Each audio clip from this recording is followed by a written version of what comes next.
अस्सलाम वालेकुम नाज़रीन, एक नई वीडियो में खुशामदीद। आज की वीडियो में आपके साथ जो रेसिपी शेयर करने वाली हूँ, ये बच्चों बड़ों की सबकी बहुत फेवरेट होती है और खाने में बहुत ज़्यादा टेस्टी बनने वाली रेसिपी है, जिसका नाम है मसाला चिकन नगट्स। मसाला चिकन नगट्स ना सिर्फ बनाने में आसान और सादा बल्कि खाने में बहुत ज़्यादा टेस्टी बनती है। ज़रूर ट्राई कीजिएगा और अपना एक्सपीरियंस मेरे साथ ज़रूर शेयर करें। इसको बनाएंगे कैसे, आइए जानते हैं। इसको बनाने के लिए सबसे पहले 250 ग्राम के करीब मैंने चिकन लिया है। बोनलेस चिकन का हम इस्तेमाल करेंगे। 250 ग्राम चिकन लेने के बाद चिकन को आपने इस तरीके से अपने लंबे साइज में आपने कट कर लेना है। ना ही बहुत ज़्यादा मोटा साइज होना चाहिए, ना ही बहुत ज़्यादा पतला साइज होना चाहिए, बस इस तरीके से लंबे साइज में हम इसको कट कर लेंगे। चिकन की मिकदार है मेरे पास 1 पाव, 250 ग्राम के करीब मैंने चिकन लिया है। चिकन को इस तरीके से आपने लंबे साइज में जब कट कर लिया तो उसके बाद एक छोटे से साइज का प्याज बहुत बारीक कट करके डाल दें। 4 से 5 सब्ज मिर्चें बारीक कट करके, बहुत बारीक कट करके आपने डालनी है। उसके बाद इसके अंदर लहसुन और अदरक का पेस्ट भी जाएगा। लहसुन और अदरक का पेस्ट ऐड करने के बाद हम इसके अंदर सिर्फ नमक डालेंगे और काली मिर्च का पाउडर डालेंगे। मजीद हमने इसके अंदर कुछ भी ऐड नहीं करना। हाफ टी स्पून नमक मैंने डाला है और हाफ टी स्पून ही काली मिर्च का पाउडर डालेंगे। अच्छे से मिक्सअप कर लेते हैं। मजीद हमने लेना है 3 खाने के चम्मच बेसन।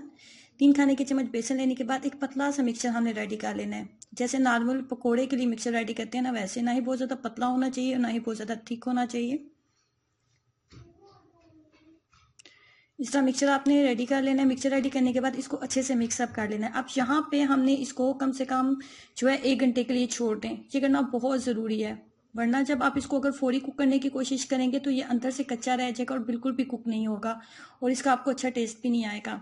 जब इसको अच्छे से हमने मैरिनेट कर लिया 1 घंटे के बाद, उसके बाद 1 अंडे की सफ़ेदी हमें चाहिए और 1 अंडे की सफ़ेदी हम इसके अंदर ऐड कर देंगे। ये अंडे की सफ़ेदी इसलिए ऐड की गई है ताकि इसको एक्स्ट्रा क्रिस्पी हम बना सकें। उसके बाद हमने इसके ऊपर ब्रेड क्रम्स की कोटिंग करनी है। ब्रेड क्रम्स की कोटिंग करते जाएंगे और ब्रेड क्रम्स की कोटिंग करने के बाद हमने इसको सिंपल जो है फ्राई कर लेना है।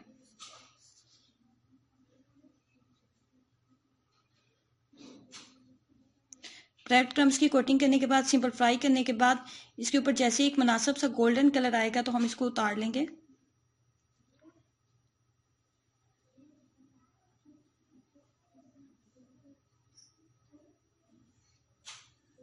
बहुत ही आसान और सादा सी रेसिपी है, इसको ट्राई कीजिएगा, आपके बच्चों को बहुत ही पसंद आएगी।